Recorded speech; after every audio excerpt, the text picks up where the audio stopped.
오늘이 8월 3일인데 이제 우리가 성경 요한계시록 읽기로 한 셋째 날이에요.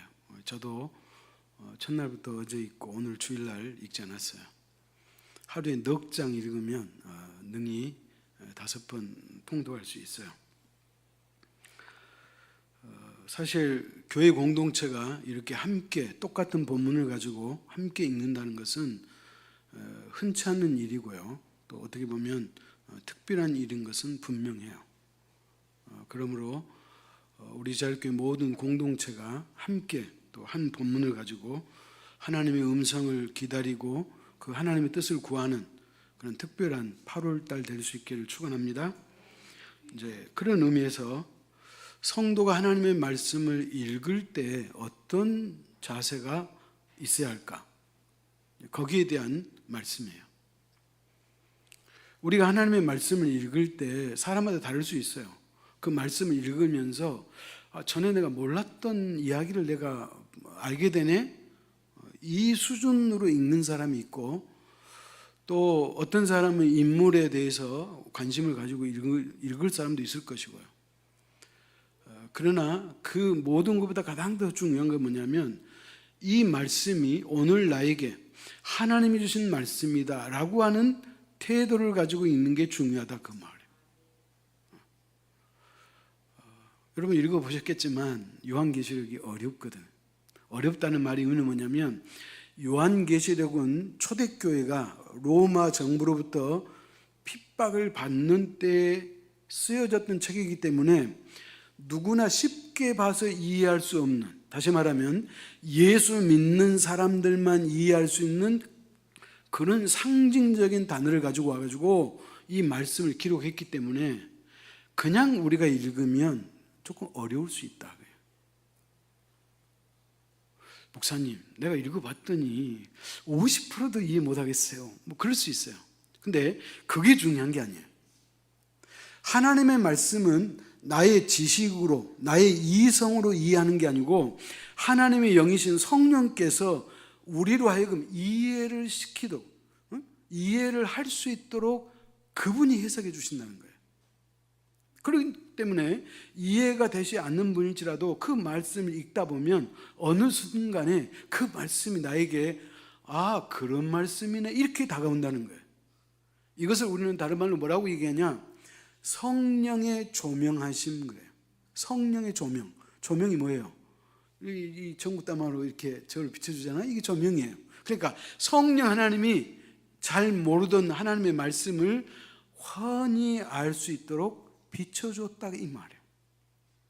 그렇기 때문에 그 성령의 조명하심을 기다리면서 읽는 거예요. 그러니까 나 말씀이 어렵다, 잠이 온다, 졸린다, 어찌 목사님은 이 요한계시록 읽으라 그러시지? 그렇게 읽으신다면 힘들어요. 그러지 말고 이해가 안 돼도 내가 여튼 목사님하고 내가 약속을 했으니까 내 5번 반드시 내가 읽겠다, 그런 마음 가지고 읽으면 하나님께서 여러분에게 성령을 비춰주실 줄 믿으시기 바랍니다. 자, 우리가 성경을 읽는다는 것은 그냥 읽는다는 의미가 아니에요. 성경을 읽는다는 것은 어떤 의미가 있느냐? 하나님을 마주하고 있다, 하나님을 대면하고 있다, 그렇게 보면 틀림없어요. 제가 그런 느낌을 가지란 말이 아니에요. 성령을 읽는다면 그 말씀을 읽는 동안에 이미 우리는 하나님과 접촉이 되어 있다 그 말이에요. 여러분, 접촉이라는 말의 의미는 뭐냐면 맞닿아 있다는 거예요. 제가 오래전 얘기예요. 하나님의 말씀을 읽는데 하나님은 그렇게 나를 만나고 싶어 하시는구나, 이 생각이 들더라는 거예요. 그래서 제가 기도할 때 이런 문구를 쓰잖아요. 하나님 언제나 우리를 마주하고 싶어 하시는 하나님 아버지, 이 표현을 쓰잖아요. 그러니까 하나님은 언제나 우리하고 마주보고 맞닿아 있기를 원한다는 거예요. 그러니까 여러분이 이해가 되지 않는 말씀일지라도 그 말씀을 읽는 동안에 이미 여러분은 하나님과, 표현이 좀 달라요, 접신하고 있다 그래도 틀리잖아요. 사실 이 접시는 무당들이 쓰는 거거든요. 무당 두 가지라고 그랬죠? 하나는 강식무당이에요. 진짜 마귀, 사단의 영이 그 사람한테 임해가지고 작두를 타도 다치지 않는, 이 사람은 강신무당이에요. 왜? 신이 임했다는 거예요. 신 내린 굿 한 이유가 그거예요. 근데 신 내린 굿을 하지 않고 신이 임하지 않았어요. 근데 배워가지고 하는 무당을 무슨 무당? 학습무당 그런 거예요. 그러니까 학습무당은 자기가 배운 대로 징치고 하는 거예요. 그러니까 중요한 건 뭐냐면 하나님의 말씀을 읽으면 그 읽는 순간에 이미 우리는, 저와 여러분은 하나님과 마주하고 있음을 믿으시기 바랍니다. 그래서 성경을 읽는다는 것은 하나님을 만난다는 것이고 하나님과 대화한다는 것이다, 그런 거예요. 그렇기 때문에 성경 읽는 시간은 힘든 시간, 졸리운 시간, 따분한 시간, 이런 생각을 가지면 안 돼. 이 우주 만물을 창조하신 그 하나님, 우리가 언제 대통령하고 마주할 때가 있겠어요? 평생 마주하지 못하고 떠날 사람도 있어요. 대통령도 그래. 근데 이 우주 만물을 창조하신 하나님을 우리가 말씀을 통해서 그분을 만나고 대면하고 그분과 속삭이고 그분과 마주한다는 것은 엄청난 일이고 축복인 것을 믿으시기 바랍니다. 여러분, 우리가 또 성경을 읽는다는 것은 어떤 사람이 이렇게 이야기했어요. 우리의 영혼의 근육을 키우는 일이다 그랬어요. 뭘 키운다? 영혼의 근육을 키운다는 거예요. 자, 이 말이 어떤 말이냐, 이런 거예요. 요즘 이제 우리나라는 초고령화 시대예요. 우리나라는 고령화 사회가 아니고 초고령화 시대에 아주 들어오진 않았는데 거의 그 대문 앞에까지 왔어. 65세 이상 된 어른이 그 나라 인구의 20%를 차지하면 초고령 사회예요. 근데 우리나라는 한 18%, 19% 왔어요. 그러니까 이제 몇 년 있지 않으면 우리는 초고령화 사회예요. 그리고 우리는 이미 100세 시대예요. 근데 어르신들에게 가장 중요한 것이 뭐냐? 어르신들이 남은 생애 동안 건강히 사는 비결이 뭐냐? 그것은 우리가 건강관리 잘하고 소화가 잘 되고 다 중요해요. 근데 또 중요한 게 하나 있어요. 그게 뭐냐면 근육이 있어야 된대요. 사실 나도 이 근육이 있어야 된다는 것을 아는 적은 몇 년 안 돼. 왜 사람들은 이렇게 근육을 키우려고 그러지? 뭐 헐크 되려고 그럴까? 뭐 이게 소위 말하면 이 알통이 나오는 게 멋지니까 근육을 키우라, 그렇게 우리가 생각하잖아요. 근데 그렇잖아요. 근육은 뭐냐? 우리를 지탱해 줄 수 있는 그 마치 뼈와 같은 그런 힘을 갖고 있다는 거예요. 그래서 예를 들어서 이런 거예요. 근육이 약한 사람은, 어르신들이 근육이 없으면 그냥 쉽게 넘어져요. 사람이 왜 넘어지냐? 근육이 없어서 넘어진다는 거예요. 그럼 근육이 없어가지고 넘었어요. 그 낙상사고라 그러죠. 낙상을 하면 이제 뼈가 약하기 때문에 뭐 허리든 다리든 이렇게 뼈가 부러지거든요. 그러면 또 이 치유 기간이 힘들어요. 그래서 이제 겨우 몇 달 지나가지고 나았어. 근데 또 넘어지는 거예요. 무엇 때문에? 근육이 없어서 넘어진다는 거예요. 그래서 근육을 키우라 그러죠. 근육 키우는 거 알려줄까요? 연세 드신 분이 할 수 있는 것이 몇 가지가 없어요. 근육 키우는 거 뭐냐면 꼰지발 알죠? 꼰지발. 꼰지발을 섰다가 내렸다, 섰다가 내렸다, 이거 있죠? 이것만 해도 근육이 형성된다는 거예요. 그리고 어르신들은 고기를 잡수셔야 되는데, 고기를. 그래야 근육이 생긴다. 일본의 그 노인병을 전문으로 하는 의사가 개발한 운동이 있어요. 그 중에 하나가 꼰지발이에요. 꼰지발은 알고 있는데 이분의 그 최신 개발한 꼰지발은 어떻게 하느냐? 이렇게 올라갔다가 내릴 때 팍 이렇게 내리지 않고 3초 내리는, 3초. 그래서 3초 운동이에요. 올렸다가 하나, 둘, 셋, 이게 된다는 거예요. 이 근육이. 이러면 근육이 붙은다는 거예요. 의자에 일어섰다가 의자에 앉을 때 천천히 앉으면 근육이 생긴다는 거예요. 뭐 어쨌든 근육이 중요하다는 거 아시겠죠? 그러니까 우리의 영혼의 근육이 뭐냐? 하나님의 말씀을 읽으면 영혼의 근육이 생긴다는 거예요. 근육이 없어 넘어지잖아요. 그러면 사람도 넘어지잖아요. 여러분 우리 신앙도 넘어지잖아요. 왜 넘어진 줄 아세요?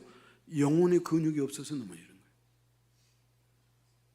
근육이 준비되어 있으면 넘어지지 않아요. 그렇기 때문에 우리가 하나님의 말씀을 읽으면 그만큼 우리의 영혼의 근육이 형성되는 줄 믿으시기 바랍니다. 그래서 근육을 키워야 한다는 거예요. 근육이 튼튼하면 스트레스를 이길 수 있다는 거예요. 근데 이거는 뭐 의사가 하는 말인데 의사가 말하지 않아도 우리가 알아. 신앙인은 하나님 앞에 자신이 바로 서 있지 않으면 그 자체가 스트레스예요. 왜냐하면 하나님이 우리의 영혼을 사랑하기 때문에 항상 우리가 불안한다는 거예요. 여러분 이게 뭐냐? 이게 영혼의 근육이 없어서 넘어지는 것이고 근육이 있으면 우리가 어떤 것도 능히 이길 수 있다 그런 말이에요. 여러분 세상에 우리를 유혹하는 것들이 얼마나 많아요. 우리로 하여금 예수를 못 먹게 하는 유혹들이 상당히 많아요. 주일날 교회를 가지 못하도록 유혹하는 것들이 얼마나 많은데. 근데 우리는 그 유혹하는 그 대상을 우리가 간과하고 있다는 거예요. 그럼 그리스도인들이 왜 넘어질까요? 예를 들어서 우리가 이런 생각할 수 있어요. 이건 저를 두고 하는 얘기예요. 저는 요즘에 부쩍 스스로에게 질문을 던져요. 나는 잘 살고 있는가? 내가 그래도 명색이 교회 목사로 살았는데 진짜 목사답게 살고 있는가? 아니 정말이에요. 그걸 생각하는 거예요. 또 저도 옛날 우리 어르신들 표현하면 아차 깜빡하면 그냥 70 될 것 같더라고요. 여러분 70이 적은 나이는 아니잖아요. 그러면 삶도 이제 얼마 남지 않았어요. 하나님이 나를 부르시면 순간에 갈 수 있어요. 그렇기 때문에 내가 잘 살아야 되겠다. 지금까지는 여러 가지 형편 때문에 무엇 때문에 우리가 이유가 있다고 할지라도 이제 그거 다 외면하고 마지막을 내가 잘 살아야 되겠다. 그런 말이에요. 그러면 이제 이런 생각을 가지면 뭐가 생기는 거예요? 결단이 생겨요. 결심이 돼요. 아, 내가 이렇게 살아야 되겠네. 이렇게. 그러니까 우리 결심하는 거예요. 근데 이 결심이 오래 가냐? 오래 못 가. 그냥 무너져 버려. 내가 이번에는 정말로 내가 한번 제대로 살아봐야겠다. 그렇게 우리가 결심하지만 그냥 그 결심이 오래 가지 못해. 그냥 넘어져 버리는 거예요. 그 왜 넘어지냐? 왜 인생이 무너지느냐? 영혼의 근육이 없어서 그래요. 영혼의 근육. 그럼 영혼의 근육은 왜 생기는 거예요? 하나님의 말씀을 읽는 데서 근육이 생긴다. 제가 말씀드렸잖아요. 자, 그런데 우리가 이렇게 넘어짐에도 불구하고 우리가 한 가지 더 무서운 게 있어요. 그게 뭐냐면 내가 왜 넘어지는지를 몰라. 자기가 넘어지고 있음에도 불구하고 왜 넘어지는지를 모른다는 거예요. 이게 가장 무서운 거예요. 그리스도인이 왜 넘어지느냐? 그것은 사단이 우리를 공략하기 때문에 그래요. 사단이 우리에게 덤벼드는 거예요. 근데 그 자체를 우리는 몰라. 여러분 이게 큰 문제라는 거예요. 그러다 보니까 맨날 우리가 사단에게 이리 채이고 저리 치이고 한 대 얻어맞고 그냥 넘어지는 거예요. 이게 왜 그러느냐? 사단이 우리 인간의 심리를 잘 알거든. 사단은 우리 개인의 약점을 잘 안다고 제가 몇 번 이야기했잖아요. 그래서 모든 사람마다 다 아킬레스건이 있어요. 연약한 부분이 있어요. 근데 사단은 나의 그 약한 부분을 알기 때문에 나의 그 약한 부분을 사단이 와서 쳐버려요. 그러면 나는 택도 없이 툭 넘어져 버리는 거예요. 이게 사단의 전략이라는 거예요. 그렇기 때문에 사단은 우리를 넘어뜨리는 방법도 알고 우리를 넘어뜨리는 무기도 갖고 있어요. 그러니까 우리가 사단을 소위 말하면 우리가 대비하지 않으면 우리가 사단에게 쉽게 넘어간다 그런 말이에요. 여러분 한 가지 물어봅시다. 우리가 살았던 어린 시절과 청년 시절과 또 이 장년 시절 생각해 보면 세상이 말도 없이 좋아졌잖아요. 그죠? 세상 말도 없이 좋았어. 어제 그 뉴스 봤더니 폴란드에서 개인 그 오토바이 비행기가 개발됐어요. 근데 이거는 뭐가 없다 그랬는데 하여튼 근데 이게 그냥 오토바이처럼 날개가 없어요. 그럼에도 불구하고 이게 푹 떠가지고 자기가 원하는 대로 쫙 가는 거예요. 그러니까 사람들이 그 신문기사 밑에 댓글에다가 드디어 1인 비행기 시대가 왔구나 뭐 이런 거예요. 여러분 세상이 얼마나 발달했어요. 세상이 얼마나 살기 좋아졌어요. 그런데 여러분 생각해 봐요. 세상이 더 밝아질까요? 어두워질까요? 제가 질문했잖아요. 세상이 가면 갈수록 환하고 밝은 세상일까요? 아니면 어두운 세상일까요? 어두운 세상이에요. 아니 목사님은 어떻게 그렇게 함부로 그렇게 이야기해요? 어떻게 세상이 앞으로 미래가 밝다 그렇게 이야기하지 왜 어둡다고 이야기해요?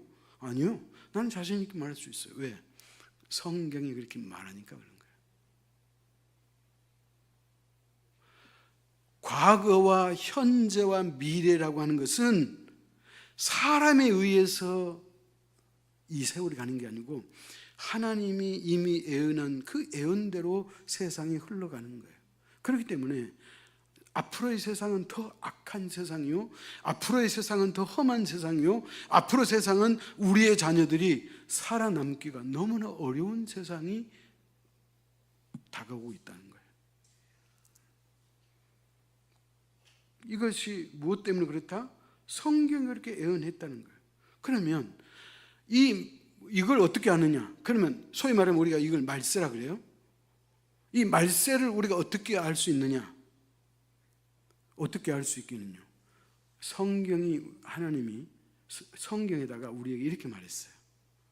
앞으로 세상의 사람들의 살아가는 모습이 이런 모습이 될 때 그때는 악한 시대고 그때는 마지막에 가까운 시대일 것이다. 이렇게 말해놨어요. 사람이 살아가는 모습을 보면 마지막인지 그렇지 않는지를 알 수 있다. 그런 말이에요. 찾아갑시다. 디모데후서 3장 1절에서 5절이에요.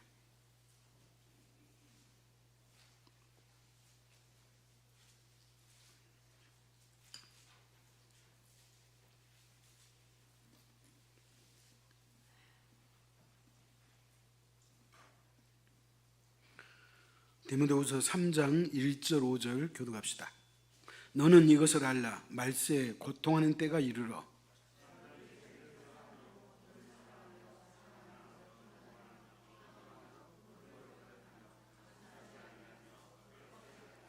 무정하며 원통함을 풀지 아니하며 모함하며 절제하지 못하며 사나우며 선한 것을 좋아하지 아니하며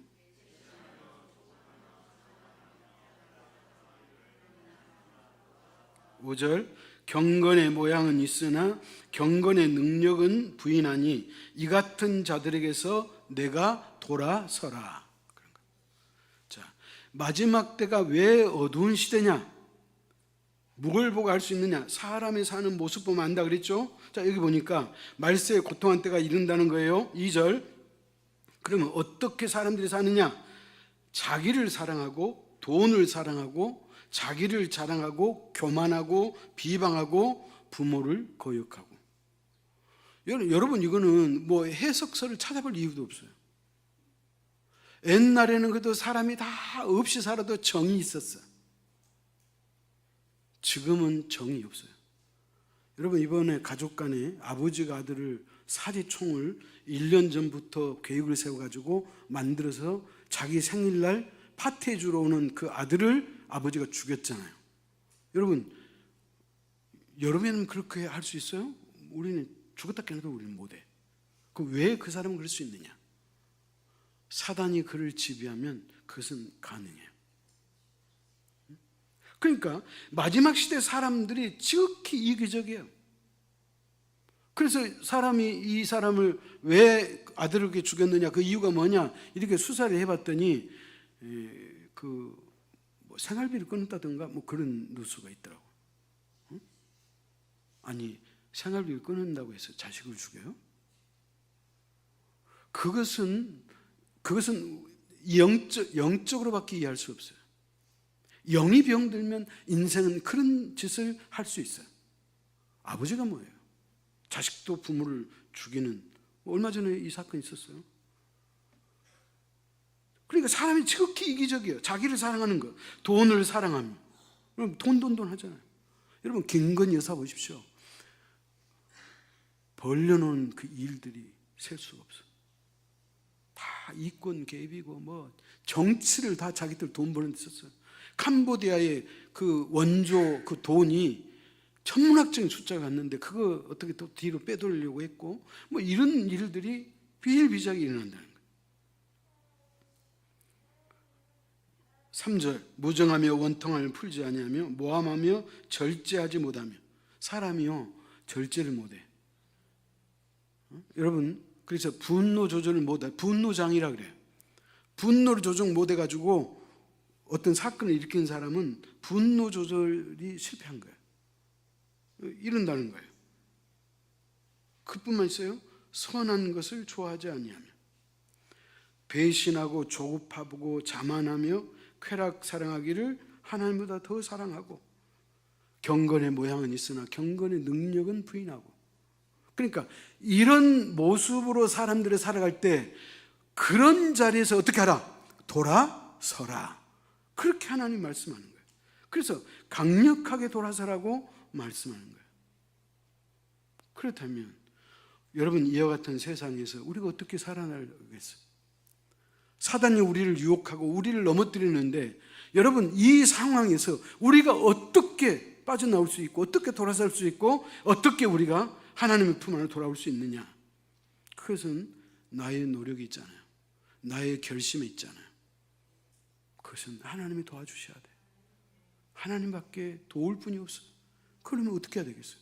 하나님 앞에 기도해야죠. 하나님 앞에 도와달라고 부르짖고 애걸 하고 간구해야 되겠죠. 그래서 그 하나님의 말씀을 우리가 꾸준히 읽고 듣는다는 것은 영혼의 근육을 키운다는 것이고 하나님의 도움을 받을 수 있는 능력이, 내성이 내 안에서 생겨난다, 그런 말이에요. 아멘? 그렇기 때문에 하나님의 말씀을 읽는 것이 무엇보다도 중요하다, 그런 말이에요. 그 다음에 우리가 하나님의 말씀의 성경을 읽을 때 항상 우리가 염두할 것이 두 가지가 있어요. 하나는 뭐냐? 하나님의 마음이에요. 성경을 통해서 하나님의 마음은 어떤 마음이실까? 이 상황에서 이런 일이 있었네, 저런 일이 있었네, 그런 단편적인 내용을 가지고 우리가 성경을 알려고 하지 말고 그 상황과 내용 속에서 하나님의 마음은 어떤 마음이실까? 하나님은 무엇을 원하실까? 하나님이 이런 걸 원하실 것 같다. 그러면 나는 하나님이 원하시는 이런 일들을 내가 과연 했는가? 이런 것을 살필 때 그 사람이 영적으로 성숙해 간다, 그 말이에요. 아멘? 자, 성경을 읽을 때 염두할 두 가지 사항. 첫째는 뭐예요? 하나님의 마음을 살피는 거예요. 그다음 두 번째는 뭐냐? 성경을 통해서 인간을 이해할 수 있어야 돼요. 여러분, 나라는 존재를 이해할 수 있어요. 도대체 나라는 인간은 어떤 존재일까? 내가 어떻게 사는 것이 제대로 사는 것이지? 이것을 늘 스스로에게 질문하라는 거예요. 내가 어떻게 사는 것이 인생에서 보람이 되고 헛되지 않는 인생이 될까를 지속적으로 질문하고 자신이 묻고 자신이 대답하고 성경을 읽는 것이, 그게 성경을 읽는 중요한 포인트다, 그런 말이에요. 여러분, 제가 요한계시록 계시 강의한다 그랬잖아요. 왜 그랬을까요? 목사가 느닷없이 왜 요한계시록을 강의하려고 그럴까요? 저는 목회를 마무리하면서 우리 제일교회 성도들에게는 로마서하고 요한계시록은 훤히 능히 알 수 있는 그런 성도로 만들기 위한, 소위 말하면 저 개인적인 입장으로 보면 목회를 잘 마무리하기 위해서 그래요. 앞으로 다가올 세상은 어떤 세상이고 예수 그리스도가 이 땅에 다시 오신다고 약속했는데 그때는 어느 때인지, 나는 그때 준비된 영혼으로 있는지 준비되어 있지 않는지, 나는 신앙인으로서 제대로 살고 있는지 그렇지 않는지를 늘 묵상할 수 있어야 되잖아요. 그러려면 요한계시록을 공부해야 돼. 그래서 저도 요한계시록을 강의하려는 것은 나도 내 목회 인생을 잘 마무리해야 되겠다, 그런 마음을 가졌기 때문에 제가 그런 거예요. 그러니까 저는 목회도 마무리하지만 내 인생도 마무리하는 거예요. 어떨 때는 두려울 때가 있어요. 내가 그래도 목사로 산다고 살았는데 제대로 사는 게 별로 없어. 물론 사람들은 마지막 때가 되면 다 껄껄껄 한다 그러잖아요. 좀 더 잘할 걸, 뭘 할 걸 후회한다는 거예요. 뭐 후회가 있을 수 있죠. 그러면 그 후회를 줄여야 되잖아요. 그러니까 나도 내 인생의 후회를 줄여야 되겠다. 그래서 나는 어떻게 사는 것일까? 목사로 살면서 어떻게 보면 여러분한테 대접받고 살았어. 나도 내 목회를 마무리하면 누군가를 돕고 살아야 되겠다. 그래서 생각한 것이 호스피스 교육이에요. 제가 지난주에 호스피스에 관한 영상을 혼자 있으면서 한 2개인가 봤어요. 2개를 보면서 내가 많이 울었어.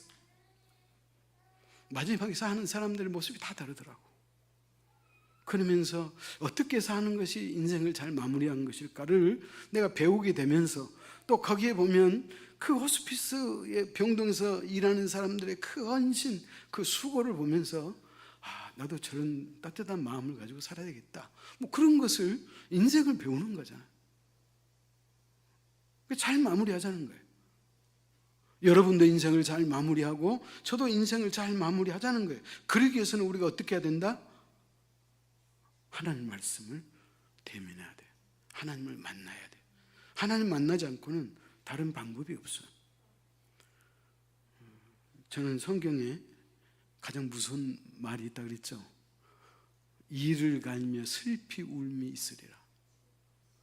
여러분, 이를 갈며 슬피 운다는 건 뭔 말이에요? 그렇게 지나온 삶을 후회한다는 거예요.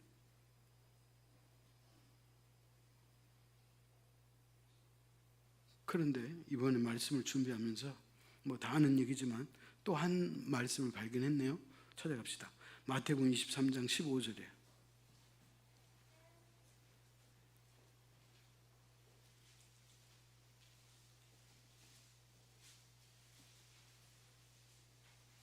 같이 읽습니다. 화 있을진저 외식하는 서기관들과 바리새인들이여, 너희는 교인 한 사람을 얻기 위하여 바다와 육지를 두루 다니다가 생기면 너희보다 배나 더 지옥 자식이 되게 하는도다. 얼마나 무서운 말이에요.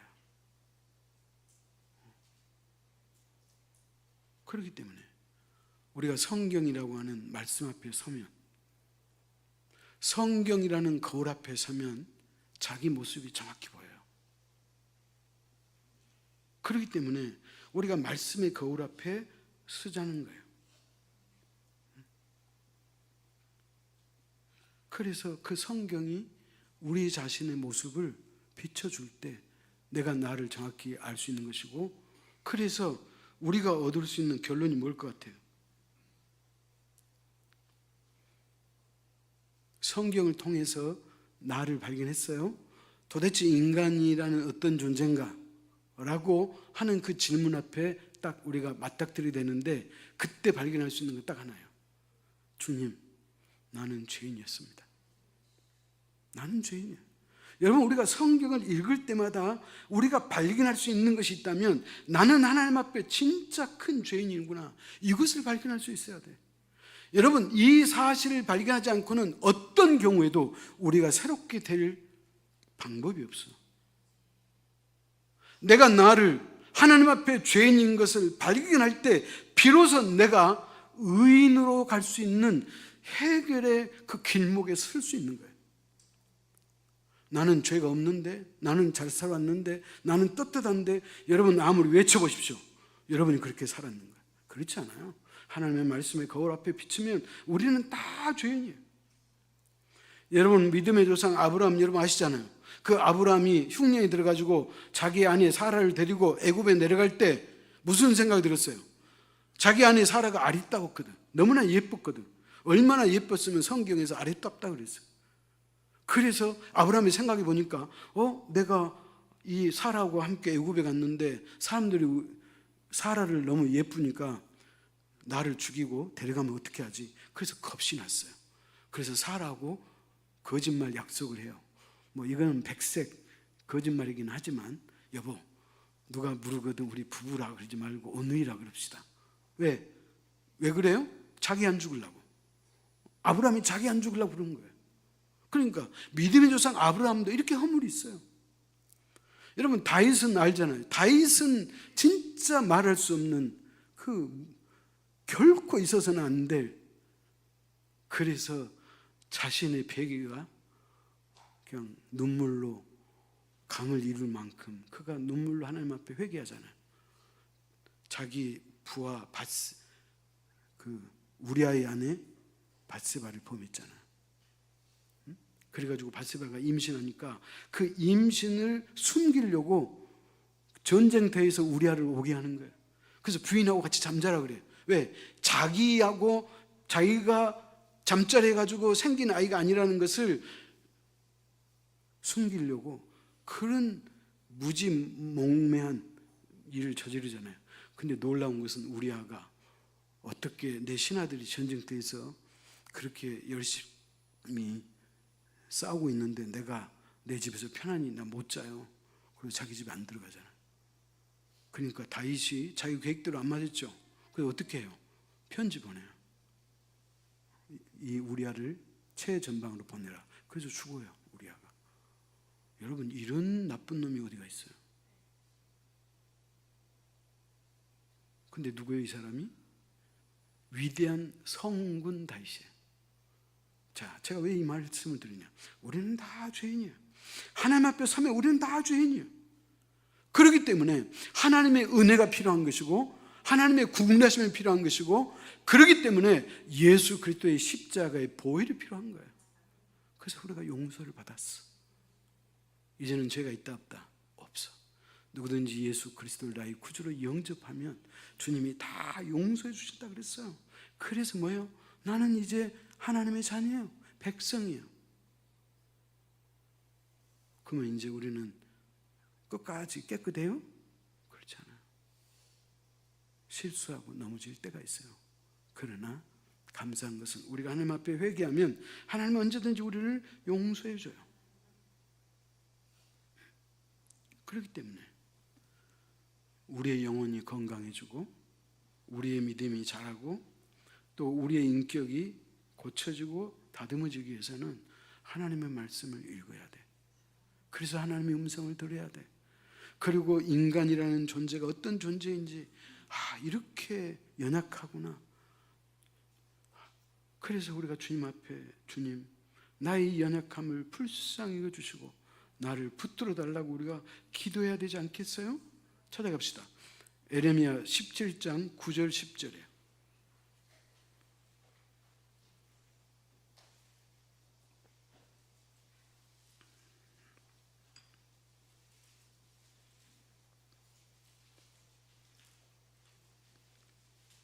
에레미야 17장 9절 10절 교도합니다.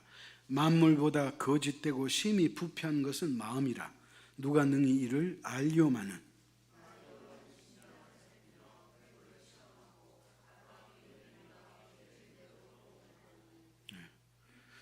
자, 만물보다 거짓되고 부패한 것이 뭐다? 인간의 마음이라는 거예요. 우리 마음이에요.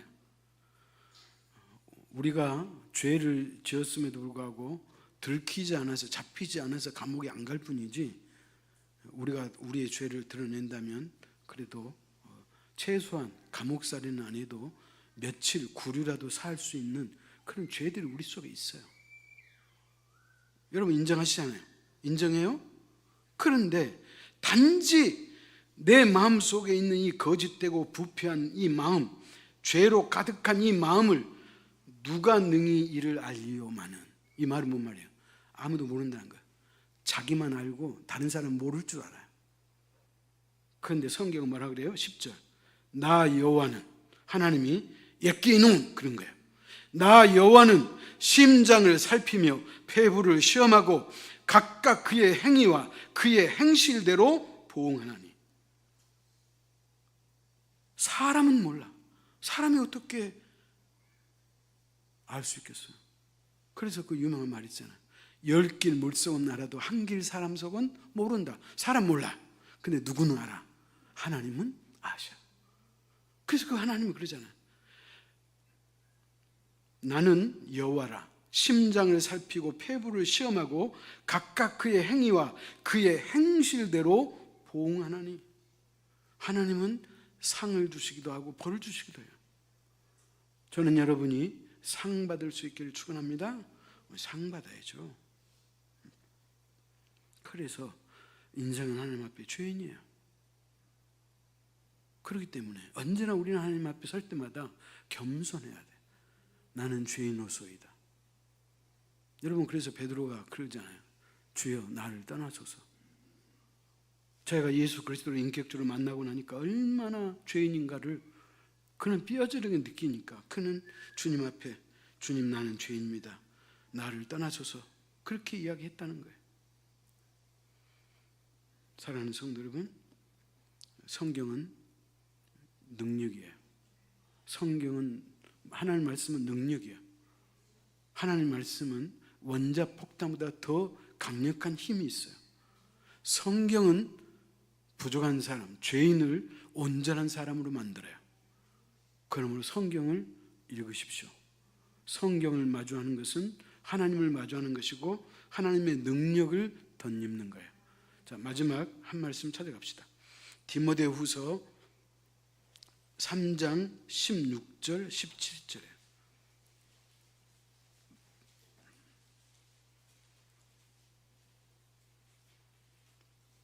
디모데후서 3장 16절 17절 교도합니다. 모든 성경은 하나님의 감동으로 된 것으로 교훈과 책망과 바르게 함과 의로 교육하기에 유익하니.